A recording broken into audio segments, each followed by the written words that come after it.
the continuation of today's program is very simple. We have 5 startups prepared for you today. But before we head into them, we have a few announcements ourselves. This is more or less information for our current LatBAN members. We're hosting our general meeting on 11th of May. So this is, I would say, one of the year's, let's say, formally most important events. We need your attendance. We need to reach the quorum in order to make further decisions for the organization.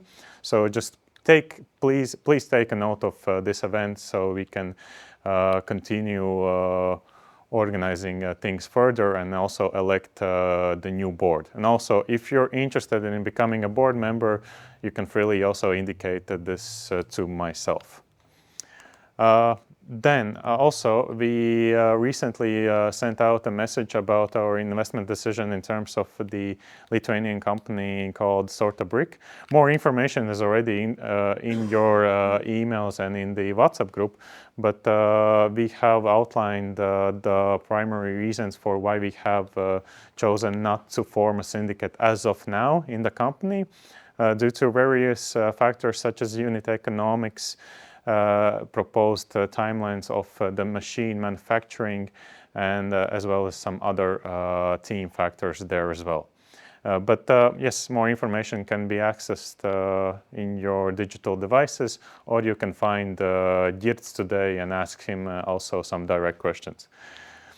And event, and a very unofficial event for anyone to join. We're hosting our second, let's say, lunch-alone event on the 28th of April. So you're welcome to join us just for a lunch in an unofficial gathering in a nice company of 10, 12 people, just to discuss some things and enjoy, let's say, lunch in a different format. But yes, this is something you can take a note of. But yes, about the startups today, we have 5 startups. All of them we have met previously also during Tech Chill and some previous interactions as well. 3 of them from Latvia, 1 of them from Lithuania and Estonia as well. But I guess without taking any more time today, just some quick rules to the startups. You have 5 minutes for the presentation, 5 to 6 minutes for the questions from the audience. I'll give you the clicker and I will give you the microphone, and preferably that you stand around this area just for the camera to capture you much better. But yes, I guess I can welcome on stage Erika from Along ID as the first one, and a round of applause as well. I will quickly put on the presentation. Yeah. Hi everyone, I hope you can hear me, all of you. So yeah, I'm gonna start. So thank you so much for the kind invitation being here. I'm Erika. I'm co-founder of Lithuanian Tech Ecosystem back in 2009, when we together with 2 of my friends co-founded Login, one of the biggest tech festivals here in the region, which helped bootstrap the Vilnius tech ecosystem, now home to Vinted and NordVPN. I would start, how many times did you have to prove your identity online? Like filling out the forms, same repetitive processes, trying to scan your document, fill in all of the credentials. And after you already are final with your Airbnb booking, you would still need to scan your document and share with the host in Spain. It's a nightmare.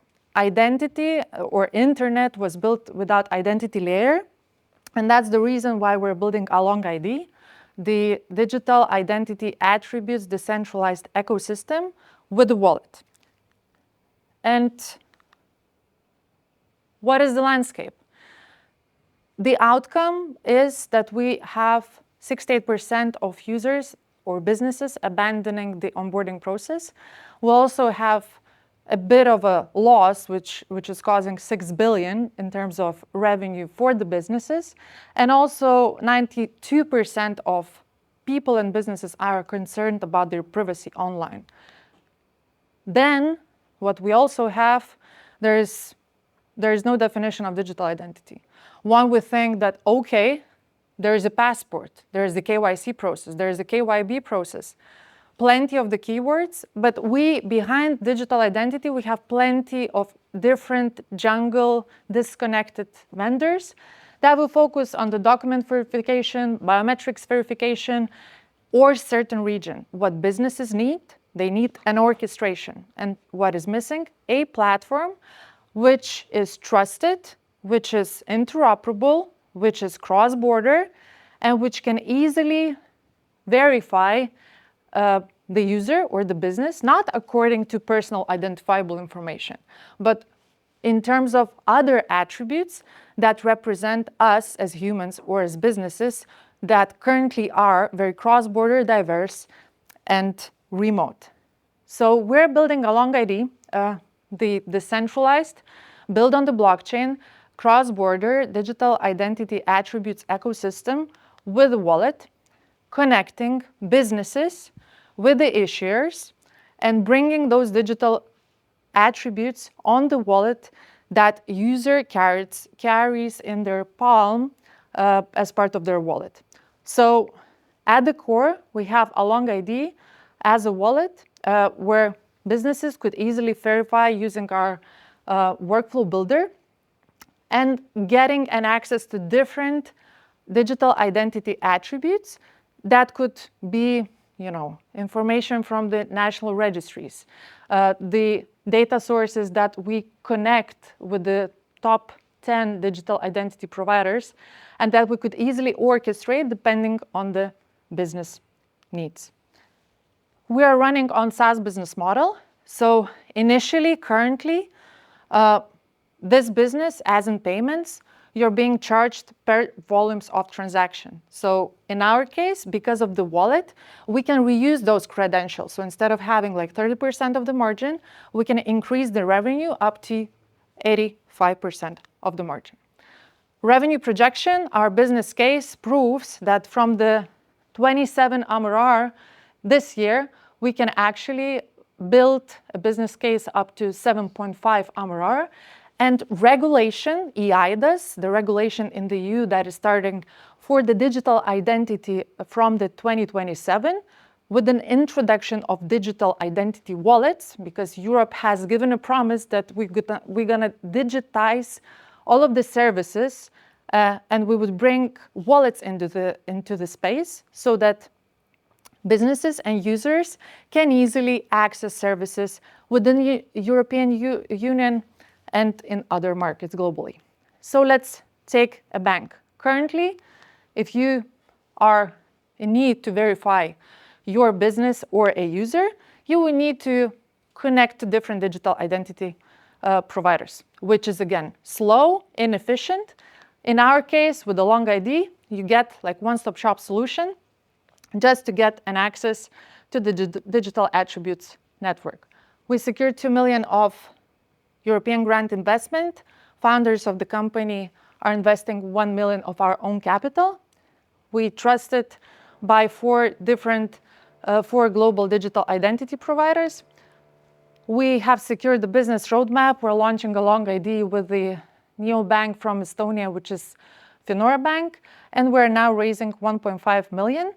The competition, there are plenty of different infrastructure providers or the local wallets. We're building an ecosystem together with the infrastructure and the wallet. The market opportunity is huge. Behind the team were executives, former executives coming from different industries, fintech, digital identity, media, and telco. And we also have our angel investor and board advisor, Markus Reinisch. He is the main lobbyist for Meta here in Europe. And last but not least, we're now raising 1.5 million euros as a convertible note. We have a commitment of 500,000 from 3 angel investors. Markus is one of them, and 2 angel investors coming from LatBAN. And we're inviting Latvian angels to join the circle of reputable founders to scale a long ID across the borders. Thank you. Sorry for overstating the time, and it's not my... Questions. Now's the fun part. It's definitely a complex topic, so any questions are welcome. I have questions myself, but feel free to ask any. Yes? Why are you raising from angels and not from the VCs? We're approaching VCs as well. It's our pre-seed round. We first started from angels that are coming from the industry that are aware of the complexity. So that's for a start. And of course, we're going to have a syndicate consisting of VCs and angels. But I just wanted to highlight and emphasize that angels are already on board, so you're not alone. Yeah, sure. Yes. Question about the market. Do you target only EU because of the regulation? No. We start from the EU because of the IDAS regulation that starts from 2027, but we are then focusing on the UK and the US. We have secured 5 pilots right now with the NHS in the UK, with the city of Leicester, where we're going to introduce the digital attributes infrastructure. We're starting with Estonian neobank, which is a European licensed neobank licensed in Lithuania. And then we're moving to we're moving across the borders to the US because there is a rollout of mobile driving licenses in the US. So the building any interoperability between US and the EU, UK and EU becomes even more crucial to establish interoperability. Yes? Well, let's say electronic signature providers will decide to, let's say, do what you do, and then you're out of the business. Why they cannot add just the features, and what's the way you will protect your solution from? So thank you for the question. So just to answer, in the Baltics, where we can now identify ourselves as humans or as businesses, but like through the person, through the mobile signature, which is a byproduct from telco operators, or by the Smart ID, which is a byproduct by banks, right? But we're not a wallet. We're a digital identity attributes infrastructure plus the wallet. We're building an ecosystem. And for an issuers, we're providing an additional revenue stream because of the reusability. So all of the data sources that are currently present, like Verif, Ondato, and the other players here in the market, they're gonna get an additional revenue stream without doing anything. Because we have an ecosystem, as Stripe did for payments, connecting all of the local payment methods into one common infrastructure. This is what we're going to build for a long ID. So we're not competing with e-signature providers. We're competing with Signicat. But with Signicat, they currently bought like 8 local players, like Docobit, for example, right? They're now also going that way, and we tested actually their wallet. It looks not pleasant. And from tech perspective, you're the CTO, maybe you could also bring one point to the... Yeah, I'm not sure if I can speak from here and you can hear me, but it's a first mover's advantage. We think that it takes 12 months to build at least what we have built. So I'm not gonna stop there. And for them to change the architecture completely, just going from the signatures to the wallet, it's a complex task to accomplish when you have the ongoing business and you have existing customers. So also, since we're here at SAB Bank, right? So all of the licensed fintechs and banks, they would need to accept the wallet starting from 2027. So they're gonna be like plenty of the national wallets, like 27 of them because of the regulation, but also like plenty of the commercial ones. So as a bank, next to the Smart ID and e-signature, I'm gonna have like verify yourself with EU ID, and along ID gonna become as an option to verify yourself. But behind that, we also have an infrastructure, global infrastructure of digital identity attributes that is so much needed for the business to secure cross-border verification. Same as for cross-border payments. A quick question. Have you already secured some of the data sources, like the verifiers, like Yes. Verif, etc.? Have you already onboarded them, or are there like any letters of intent in place? Yes, there are. We did a lot of things starting from the end of 2024, secured a grant of 2 million, secured strategic partnership with Regula. They're having 100 million of customers worldwide. They are securing the borders of 80 countries just to understand the scale of the identity verification provider that we have. With GBG, they're our biggest IML provider. Aware, they're based in UK, US. They work with CIA, NASA, and other US customers. And iProof, they're also PLC company coming from the UK. Letter of intents are there, they're integrated. So to cover the cross-border verification, we need at least 15 of them. That's the maximum. And we also need not to forget the other sources like national registries, telco operators, the infrastructure providers like Visa or MasterCard. We also secured the third place at the finals pitch competition of MasterCard in Berlin last year, and also first place at the Warsaw FinTech Week last year as well. So it was a busy year. So just to answer the question, yes, we have secure strategic partnerships and pilots that are validating the product. We can have one more question, one more short question. Yes, Jan. What is the first client? Lucky number one. Finora Bank, that's the neobank licensed in Lithuania, Estonian capital. So what we're gonna do for them, we're gonna secure the process of remote IBAN opening for SMEs, which is now a very long process. So we're gonna secure that through our ecosystem and also through the wallet that's gonna be delivered to their customers. Okay, thank you very much. Cheers, thank you. Next up, I would like to welcome on stage Richard from TenderPro. Also, a round of applause. Так, что, будешь пить? Yeah. Hello, my name is Richard. I'm a founder of TenderPro. TenderPro is a daily procurement platform that's built for commercial real estate. Let me start with the problem. Today, property managers spend more than 30 hours on tenders. That is 3 full working days on emails, WhatsApp messages, and phone calls. And there is no system or any structure. Managers always call 2 or 3 the same vendors they already know. But new, maybe better companies never get a chance. And because there is no price competition, property owners pay more than they should. TenderPro solved this. In our platform, managers can create tenders in minutes, not hours. They can invite their existing contractors and also reach the new vendors.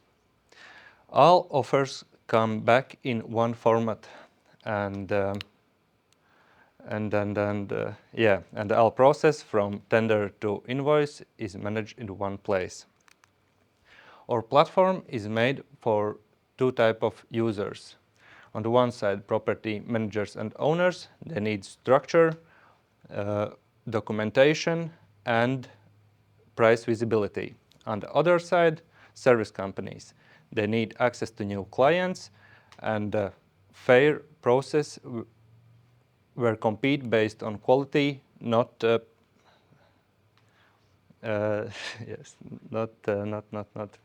based on quality, not Cheapest price? Quantity. Go on. no.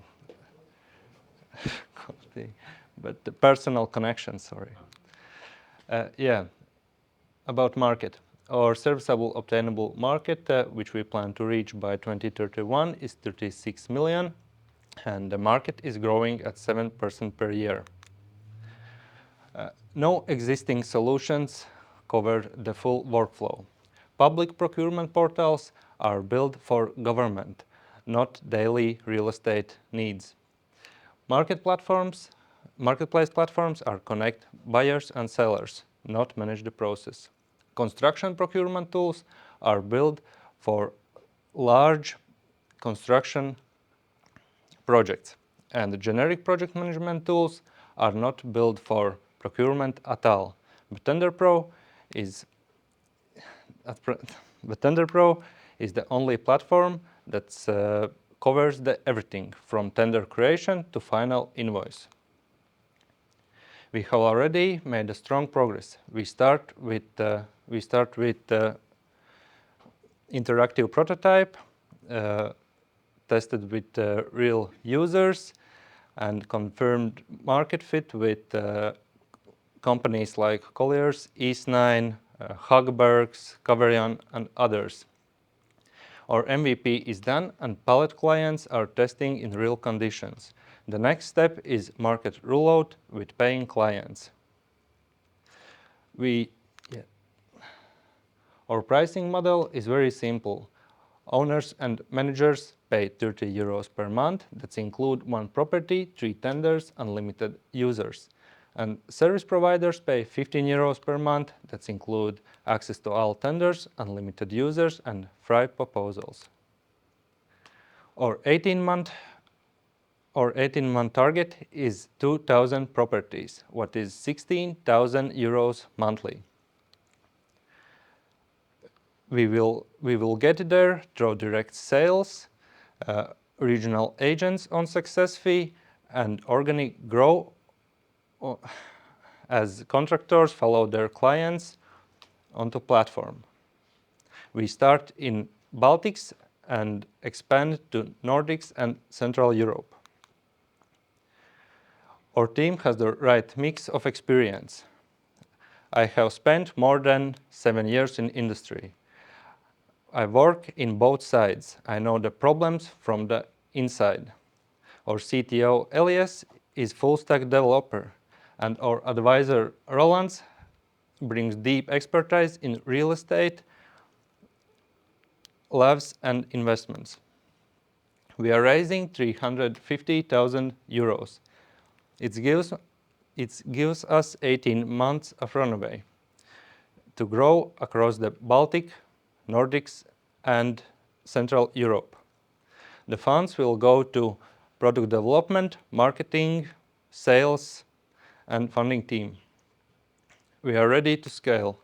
Let's fix real estate procurement together. Thank you. All right, questions. I know that we have quite a few real estate guys and ladies in the building, so any questions from... Yes? Yes, I have a question. How will you reach 2,000 clients in 18 months? That's 111 clients in 13 days. That's 1 client per 2 hours.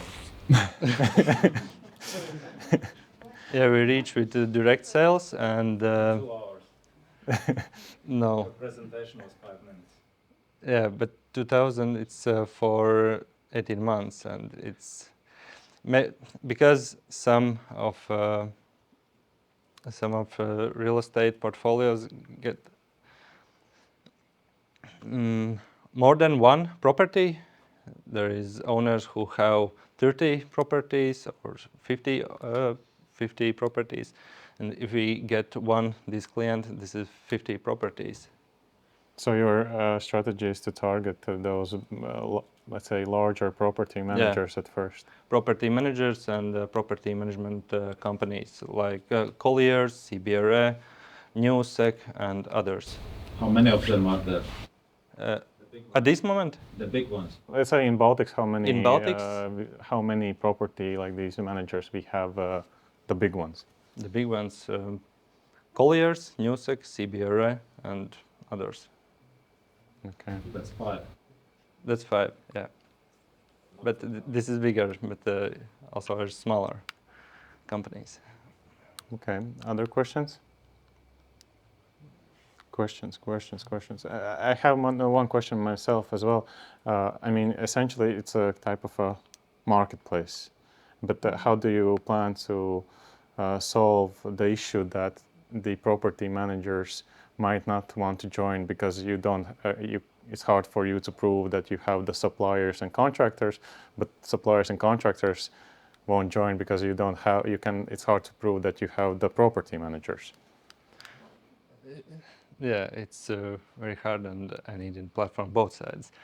And this is not really marketplace. This is platform where you can make from A to Z all process, where you can make a tender.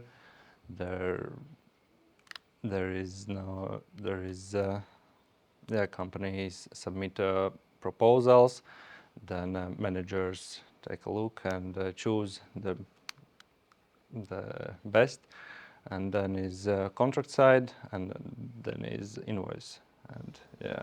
But you mentioned, for example, in the presentation, Colliers and those companies. Are they already paying for the service? No, they are not paying at this moment. We start, I think it's 1 month when we when we start, no, but when we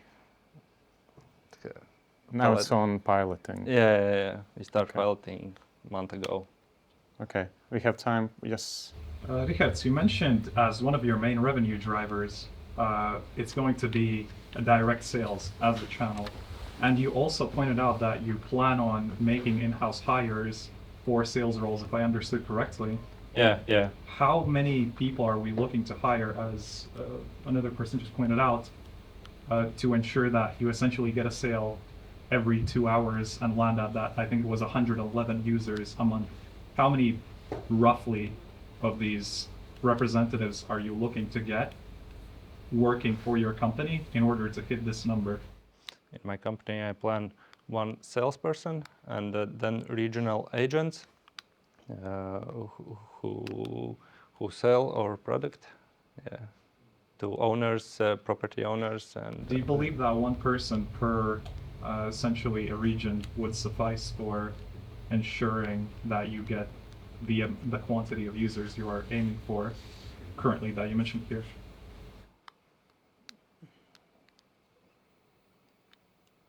Debatable. Yeah. Okay, if no more questions, then round of applause. Thank you.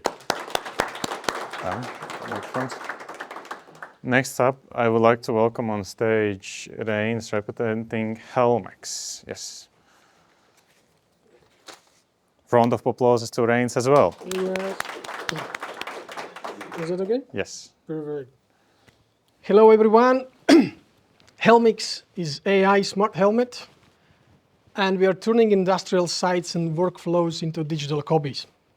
Like Emil has mentioned, my name is Reinis. We are a trusted British Petroleum partner for digital twin solutions. And the problem we are solving is that up to $245,000 every 24 hours, oil and gas companies are losing due to unexpected maintenance. And that's not me saying, that's General Electric's. And they're also saying that operators like British Petroleum, using predictive data-based approach, can be up to 36% more efficient. But it is time-consuming and costly to collect the data the way it's collected. So we thought, there are 400 million helmets being sold every year. And what if we take a construction helmet and put the cameras on it? Then we could turn these safety helmets into automated industrial data capture devices. It would reduce time and cost of digitalization. It would improve visibility and also enable robotic training. That's why 2 years ago, we came up with this idea and we started to build Helmex, which is safety helmet with cameras. So simple. It has 360-degree vision, patent pending, absolutely unique AI indoor navigation system, and also all the collected data is being processed with AI, providing valuable insights and actionable data to the clients.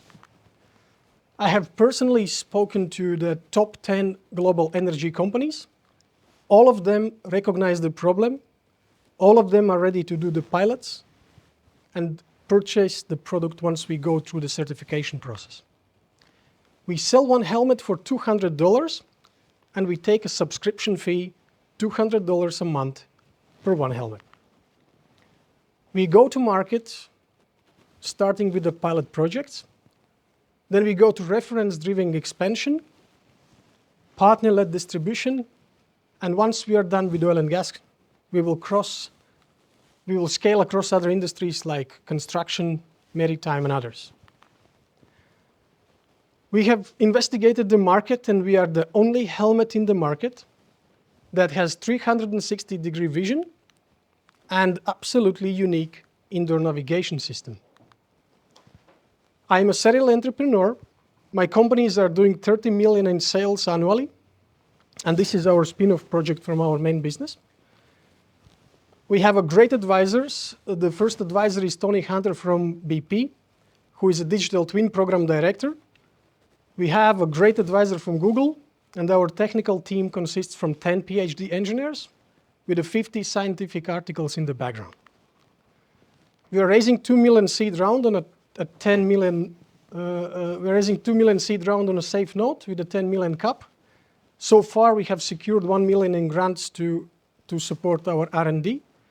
This year, we are going to do a lot of pilot projects, and by end of the year, we are planning to start production and deployment. 3D engineering, reinventing effective asset management. And by the way, today in Latvia Savīze, there is an article, so you can grab some newspapers on the table after the show, so you can read more about our story. Thanks.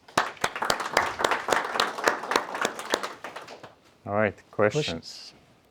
So what exactly is the problem that you're solving for them? What data can they not gather from existing sensor install base, all the equipment? Okay, it's super simple. At the moment, we are sending like 5 people team to the offshore rig who are spending there for a month. Then they come back. Then 2 months, we process the data. BP is paying us 500,000. And then they are updating data maybe once a year or maybe once in 2 years. We thought, well, we have helmets on the offshore rig. Why not to give the smart helmets to the employees? Then they can capture this data every day, not just once a year or once in 2 years. And we can easily charge them 200 instead of 500. And then we can upsell with other products that we get out from it. That's the idea. What's the weight of the helmet? It's the same weight as the regular helmet. The idea is that you have, the regular helmet weight is 600 grams, but it uses the standard material, which is cheap, but is heavy. What we do, we replace the material with a much lighter material. It's more expensive, but we don't care about it. So we can cut 300 grams, and then we put 300 grams of electronics in the helmet, so it's not heavier than the regular helmet. How complicated is to get certification of this helmet? It's not about the complicated, it just takes a little bit time. And we are right in the middle of that process. 6 months to 9 months. Yeah, but we are right in the middle, so by end of the year we will get the certification.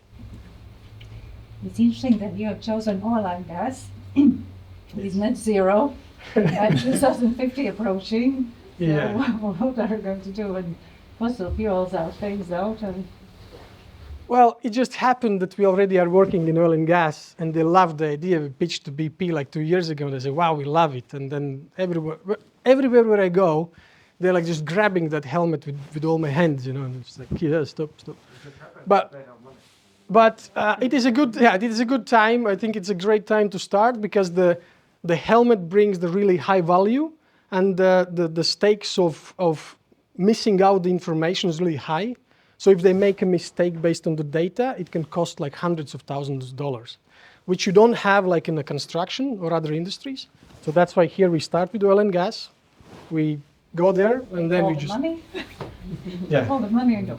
That's are you suggesting that today they get live data kind of on a frequency once per year? That's It's not with live. oil and gas equipment. It's not. Look, it's not live data. It's like you can imagine Google Street View, okay? Just like Google Street View map, but on the offshore rig or oil terminal or refinery, and it is costly to get that data. Yeah, they are updating it once a year. Like visual data, how the thing looks from outside, or actual real-time data from the sensors and actuators? Yeah, I get it. So we are not connect. Well, with this solution, we don't provide the real-time data from the sensors, like IoT sensors. We don't do that, and they don't need it from the helmet. From the helmet, you can know many different things. Like you can capture what's around you. You can also capture what the employee is doing. I had a great meeting with one company from Germany. They have 45,000 employees, and they said, "Hey, we want a helmet." I said, "Why do you need helmet?" They said, "We have 45,000 employees, but we don't know where they are and what they do." I was like, "Damn, that's just crazy genius, you know? You put the helmet with the cameras on the employees, and if we charge even $20 per month for every one of them, that's a good money." So that's the idea. Who owns the data? Sorry? Who owns the data? Camera is filming. It's stored somewhere. Who owns that? The owner of the data is the client. It can be stored on their premises, or we can provide our infrastructure. Normally, in oil and gas, they want to own the data. I mean, they want to store the data with their premises. It's totally So fine. the robotic training basically is meant only for these companies, or they will be selling that data. Yeah, so there is a legal workaround about that. So I understand your question. We are actually not creating the data sets for robotic training from the picture itself, but we're like kind of taking the fingerprint out of, like, you know, the Xbox Kinect, it captures your movement of the body. So that's basically what we are extracting from the data. So you actually cannot see the terminal itself or the human body itself. You're just extracting like the fingerprints from it. And that's the way how we can use the data for robotic training. As I have developed some simple worker tracking systems for the BMW, I was just wondering, do you have any concerns about the privacy of the workers wearing those helmets? We don't. They do. Sorry, I'm just kidding.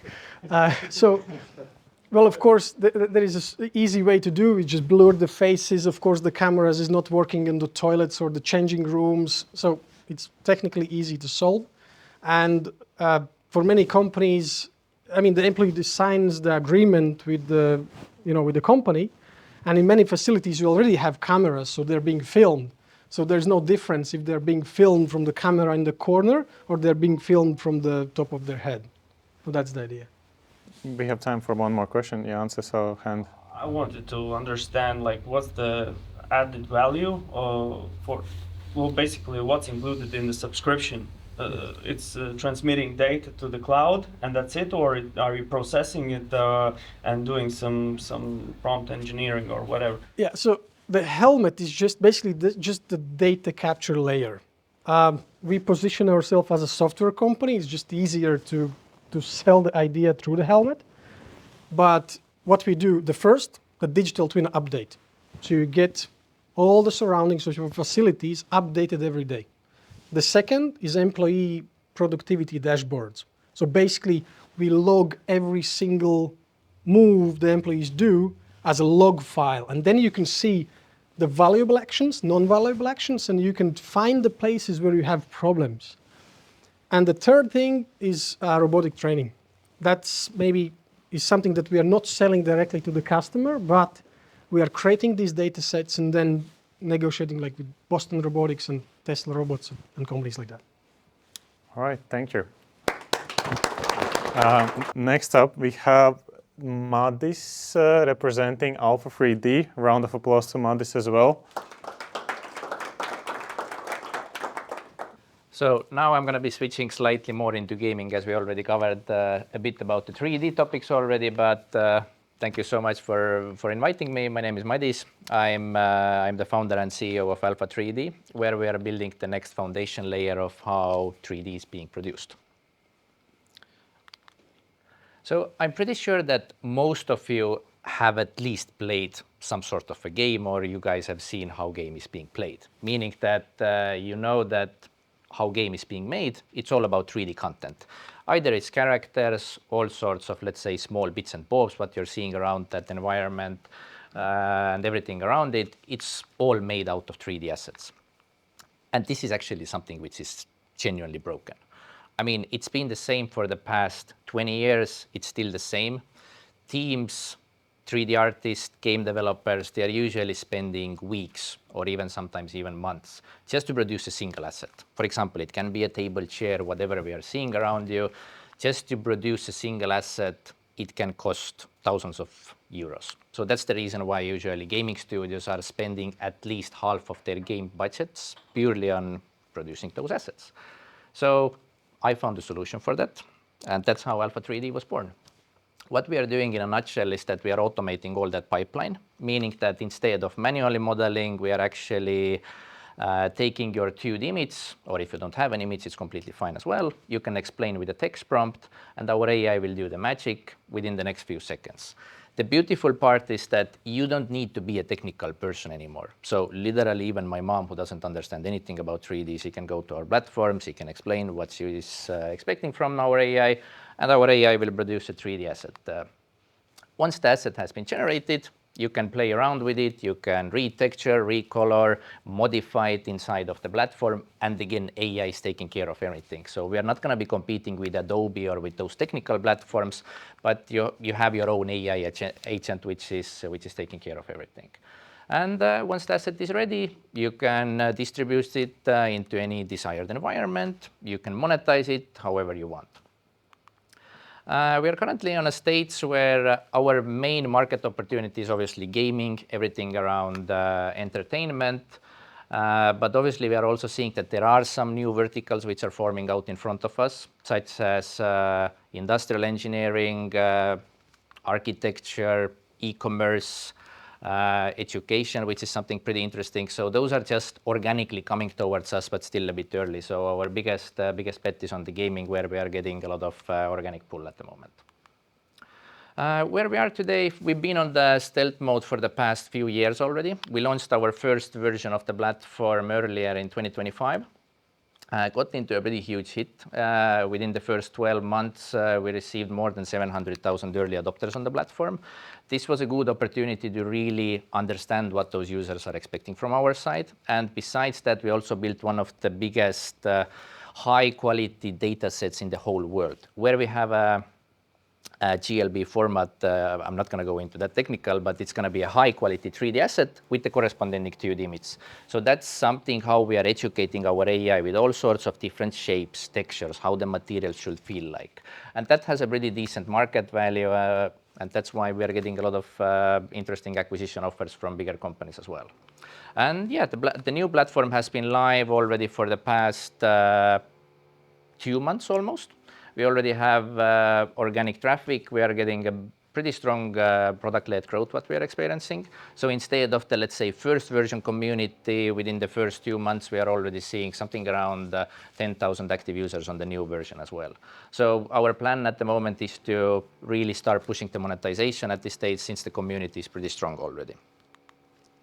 Yeah, and we've already validated the solution with some gaming studios as well, who are saying that I mean, we're not going to be replacing a 3D artist job right away, but it's going to be more of an enabling kind of technology which helps to speed up their existing workflows. And as you can see at the moment, they can already do it something at least 5 times faster instead of doing everything fully manually. How we make money? Pretty simple approach. Based on the exact volumes, we will offer you a subscription. We are capping a bit more on the functionalities as well, but it's mostly about the volumes, how many assets you would like to generate. If you're a free user, you can taste, but you're not going to be able to download those assets. And the bigger you want to have the volumes, I mean, the more it's going to cost, obviously, as well. About the team a bit, we are all previous founders. I'm coming with a gaming background as well, so I've lived through the same pain, what I'm currently solving, obviously. I have several exits from the past. Marta, she's our COO, who is coming with a bit of more, let's say, financial, operational background. So she's more well-known in Estonia of someone who's been helping to build up Pandora. Aryan, known him for years already, so he already made an exit in the same field where we are operating. So he's our, let's say, Chef Ramsay when it comes to AI and all sorts of 3D topics. And Srikant, he's our product manager, CPO, who is based in San Francisco on a daily basis. And he's coming with a background from Facebook, so he's used to, let's say, if your product is being used by hundreds of millions of people. Yeah, we've raised already close to 2 million euros so far. We have a pretty strong angel community around us as well. Angels who are supporting us on the business side, on the gaming side. And in my opinion, those are the kind of people who are actually supporting you the most, because those are the diehard fans that you have. And yeah, just to accelerate the growth even more, we are currently in a stage where we are raising our next round of 3 million euros, where we already have 750,000 euros committed from 2 European VCs. And yeah, if anyone is interested, then I'm more than happy to have that discussion with you. Thank you. questions. If any questions, yeah, feel free to ask. Rain's first one. Yeah, there was a case on Epic Games. They bought Reality Capture, and then they made the Reality Capture like free of charge. Like, Yeah. how likely is that like those Epic Games could do the same? Well, if they buy you out, that's great. Yeah. But if they buy someone else and put the product in the market free of cost, what happens with the company? No one is going to be doing it, and it's a really good question that you asked. So it's all about the data, and that's why I genuinely believe that so far everything has been about 2D and text, which is a relatively easy thing to do, so you can just put words in the correct order. But the next phase is going to be about 3D. So if you have the data, I mean, you can actually educate your AI with a lot. So that's why we've been betting heavily on the data collection. And that's something, I mean, for example, Samsung already wanted to acquire us. I'm really close with Epic and those guys as well. So I'm seeing some potential exit scenarios with those guys. And it's obviously about technology and data at the end of the day. But who has the data, they Well, will. good luck. If they buy you out, they want to be your investor. Yeah, let's see, yeah. How large is your team currently? We have around 9 people actually at the moment. So I'm spending some time, most of the time I'm spending my time between Tallinn and San Francisco. But I mean, our core team is based here in Europe, and we have a few people on the US side as well. I would just like to understand one thing. So you launched the first version completely free for use. So that's how you gathered the huge database of users. What about now? You said you launched monetization. How has that, like, what's the current, let's say, transition from the free users to paying users? We haven't tracked it that much because literally today evening or tomorrow morning we are launching our third version of the platform. So it's going to be mainly with improved functionalities based on the data what we've been training. So that's something where we will start pushing the monetization more seriously as well. So far it's been like, I don't know, first 20, 30 users who've been really converting into a paying customer. I don't care about it that much because it's been more of a validation that even if we don't have onboarding, they are coming to our platform fully organically and they are ready to pay for it. So it's more of a validation for us. But now, yeah, we're in a stage where when the new launch is live, we're going to be reactivating the old base and all the new users as well more seriously.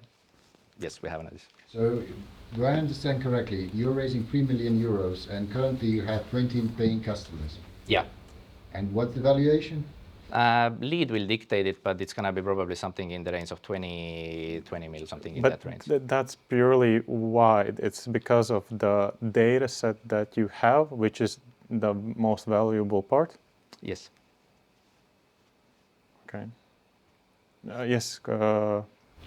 Yeah, I had a question. NVIDIA is right now working, I believe, on the live 3D upscaling through AI. So I'm curious, is that going to impact any kind of, does this go like hand in hand together with exactly what you're doing and going to help creators like even like fuel their process even more and make it faster overall? Or is that going to somehow negatively impact with what you guys are doing? That's a really good question. So we started actually like a few years ago and we literally had to reinvent the whole wheel. So right now, obviously, there are a lot of open source solutions out there. So we've been keeping our AI pipeline modular. So modular in a sense that if there's going to be something new, we can just plug our stuff out and we can plug something new in. So we can just make ourselves way more scalable. So I'm a huge advocate that if something new is popping up, then it's going to make our job even more easier. So it's a good opportunity for us. One last question. How big are your expenses considering the token cost and then the infrastructure? We've been literally milking every single like AWS credits, Microsoft Azure, Google Cloud credits because it can be really costly. But what it is? So far, it's been something in the range of 12,000 euros per month. But yeah, I mean, since we had the credits, I mean, then it makes sense. But now, since we are moving into, let's say, more of a live phase, then it's going to be more of a credit base, and we are not going to be offering that many free, let's say, credits for the users as well. They have to pay for it. 12,000 things true with 9 salaries? No. It's only for the token. Yeah. It's only like the core, let's say, the infrastructure cost at the moment. All right. Thank you very much. Thanks, everyone. And last but not least, for today, I'm giving the stage to Andre, representing Batsand. Round of applause to Andre as well. Can I start with a funny story? I think, Emils, give me 1 minute. So I was living in Latvia for 18 years. And 3 years ago, I moved to UAE, to Abu Dhabi. And funny enough, 1 week before the conflict started, I was in a room very similar to this one. And I was really very confident going to pitch my company. And we had like this entrance sentence, which is like, home heating is the most ruthless subscription imposed on humanity. It starts from the day you buy a house and finishes the day you die. So I was thought like, I'm going to break this room. And all of a sudden, I walk down and I have all these Emiratis dressed in white. They're looking at me, like not understanding what the hell I'm speaking about. And then from the side of the corner, I hear, Habibi, there's 40 degrees outside. What are you speaking about? And then I had 10 minutes to present. It took me 8 minutes just to explain the problem. Funny enough, now I'm in a room and all of us are inside of the heating subscription plan, right? All of us are paying for those bills months after months, year after year. So this is BATSEN. If I start with explaining the problem and saying that 700 billion are spent every year in heating, everybody will say like, yeah, that kind of makes sense, yeah? What we also don't really know is that actually we already have the energy for heating. It happens in the summer. The biggest issue is that 70% of that energy actually just gets turned off and doesn't go anywhere. And then what happens is that solar farms get turned off and home providers and suppliers just don't get paid for what they send to the grid. So this is a visualization of what is going on. Summer peaks the production of solar panels, and in winter starts the energy demand for heating. 6 months apart, no bridge to connect it. If we think about a solution, everybody will say, oh, maybe a lithium battery. Well, lithium batteries are made for daily cycles, not really to hold a charge for 6 months. Heat pumps is right now the most sold item, but this actually just moves energy. And when the winter comes, when the minus 10 degrees hits, you actually have the highest and most expensive electricity, and the efficiency is really not great. Then we have industrial TS. TS is thermal energy storage. It's very similar to us. The problem with the existing systems is that they're bulky, they're big, they're expensive, and they are really not made to push the cost down for residential and to increase the efficiency. Well, not until now. We have designed the first residential seasonal heat battery. So how does it work? You build in the backyard a very well-insulated container. At the core is sand. When the summer starts and your solar panels start producing surplus, instead of sending to the grid at 0 cents, you divert it, convert it to heat, and you store it underground. That heat will then can stay there for periods of 6-8 months. It will have more or less on average 10% passive heat losses. No chemistry, no degradation, no reaction, never need to be replaced. On the winter time, your heating system of your house passes water through the system, gets heated, and then you can use that hot water to warm up your house. As simple as that. And the price, $3.2 per kilowatt hour. This price is already tested, like in our pilots in Abu Dhabi. We are 1/60 of the price of lithium, which is like around 98% cheaper, and we are around 1/20 of the industrial TS. For a home, what does it mean? So some homes with solar panels, usually they will be bigger homes. They will spend around $3,200 per month per year for the heating. The system will be more or less 32,000 K. So depending on your consumption is the size of your system. This would give you a payback of 9 to 10 years. And if you count your lifetime savings on electricity plus the valuation of your house, because now you are a house that doesn't spend any energy for heating, it will give you 165,000. The reality is that if this house and this system would be built in Germany, Germany would cover from 50 to 70% of the cost of the system. And your payback would actually be around 4 to 5 years. So how do we do it? So BATSEN only produces the equipment. Imagine like a swimming pool. In the swimming pool, you buy your filters, you buy your pump, then your constructor gets a blueprint and he will build the system. The same thing for us. We will sell you all the equipment, we will work with an installer, we'll train them and we'll tell them all the process for installation, and then the system can be built anywhere. This allows us to scale through multiple countries very, very fast. This is our pilot being built. So this pilot was being built for over a year. And the idea was that how do we make the construction so simple that anybody can do it? Yeah. So we were going through multiple stages of testing and checking what works, what doesn't work, and then replicating. We already have over 3,000 people in waiting lists. So this came from one single video online. So there was a guy making a video from us. Everybody that saw the video came to the website, registered for the waiting list. And we spoke with over 100 or 200 of those people. And what we can say for sure is that people recognize the problem, they like the product, and they're willing to invest.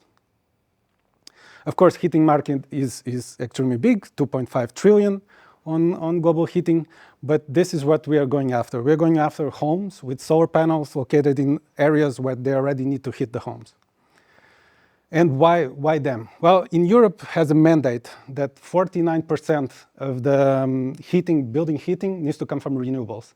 Right now, there's really no system that can do it. So the policy is written, the market is forced, and we are the answer, or at least for now, one of the answers. The idea is to come to Germany because I said they have a lot of subsidies that we can benefit, get 15 trained installers, and do 10 pilot installations. With these pilots, we then will populate YouTube, like with customer experience and process and so on, so that we can then attract organically more users. At the second stage, we'll go B2B2C, and this is the idea that we will just approach the installers and sellers of solar panels, and they will do most of the sales for us. And the reason we know this is because we have talked with them. We have a lot of guys that have registered in the platform, and they told us, like, we have 1,000 clients, but we don't really have a product to upsell them. Like, this would be a first one that actually makes sense because they actually could make a different, like some nice money, like with the installation. The industrial optionality is there. In GCC, in the Gulf, we are going to be working more in the industry. It's like bigger systems. They can be 200 megawatt hours, 300 megawatt hours, and this is a possibility for the future. So for the first 3 years, we expect to be serving only the people in our waiting list. We'll have a little bit of a bottleneck in terms of production. In 5 years, that bottleneck will be solved. Like we already have like a lot of exposure online, and probably we already have suppliers for the systems that can work with us on exclusive regime. The team is me. I've been in charge mostly of the teams on the ground. Matteo, he's top #1 thermodynamics researcher globally, and he has been leading the research team. And Martin, he was one of the first investors. He's also a board member, and he's the one who has been helping us more to be compliant in all the governance process and so on. We are not early year ready, so we have our pilot. We have 3,000 people waiting. We have 52 already installed partners signed up, and we are patent pending. Right now, we're raising 500K. This is what will give us like the 10 pilots, a certification to be able to sell, 15 trained installers, and Series A ready. Our investors is BP, British Petroleum. Then we have Masdar, which is like also one of the biggest renewable arm investments from the royal family. Catalyst, Startup Wise guys, very small ticket. And our founders are owning 87.2% of the shares. Thank you so much. Thank you. A little bit over time, but we have still questions, time for questions, so please. The first, yes? You mentioned that for like some kind of size of the building, it's like 32K, the installation, right? So what is the profit margin calculated for this price? Profit margin? Yes. Are you planning some recurring revenues also somehow, or it's like? So we make 50% profit margins for each product that we sell. So a product for example, for a house like this, it would be 8,000 euros, and we would do 4,000 profit margin. So right now we have 50% profit margins. By the time that we start scaling, it will go maybe to 60 to 70. Actually, I had a question. I mean, you're doing the pilot in the UAE, but what about, let's say, European markets where, let's say, in the winter times, the ground gets frozen, like it goes like in the minus degrees, like how does that impact the system that you put in the ground? Yeah. So so the first layer of the ground will be frozen. Then if you go a little bit below, unless you're in the permafrost area, actually it's not frozen. So the way that we do is that we have our thermodynamics models, and then depending on which country and location, we are going to give you a little bit of a customized solution. So in reality, if we are speaking about Europe and we are not going so much to Norway, the difference between countries is never more than 7-8 centimeters of insulation. So they're very, very close. So what happens is that when you install the system underground, there will always be passive heat losses. So if the system is at 500 degrees, there will be leakage of the heat. So the reason why it's underground is that the soil starts working as an insulator. So it decelerates the passive heat losses, and this is one of the most important. So what you find is that, for example, if you install the system in Latvia, like the system is buried and you actually can put grass on top, but the only thing that you would actually see is that maybe you have a square that you do not have snow. That would be more or less an understanding that you know that the system is there, but nothing more. So the calculations of the passive heat losses are already embedded in the system.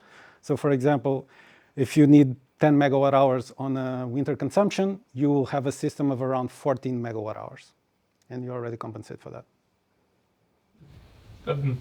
I guess sand tests is nothing unique. No. So what is your USP that you have an advantage about competitors? Yeah, so it's one of the I would say that the biggest advantage that you have is cost and efficiency.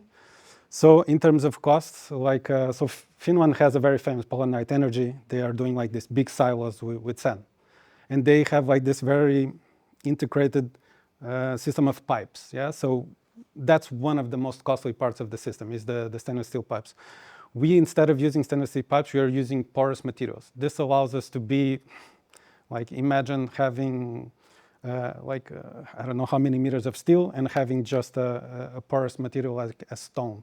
Yeah, so the fact that we were able to cut the costs by 90% allows us to get an entry point to residential. Yeah, so this is one part, is the charging part. So we do it through porous materials. We don't use so much metal. The discharging part is also one of the most important.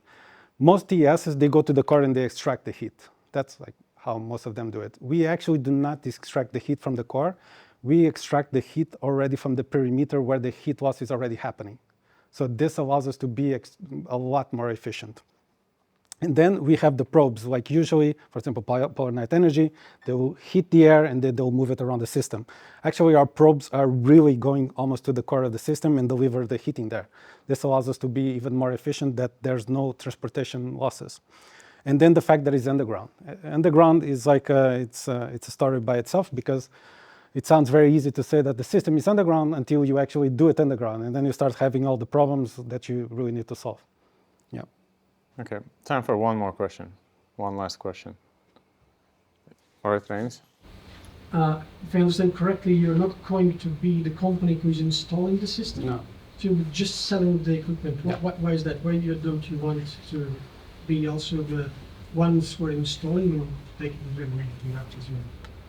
Yeah, so the way that we see it is a little bit like solar panels. It's like probably in the beginning would make sense to be the installer, because you would make a lot of money. As you start scaling faster and faster and faster, there would be other people that could actually do it as good as you and cheaper as you, and you have less headcount and you can scale, and gives you more time to scale faster. Yeah. Okay, thank you very much.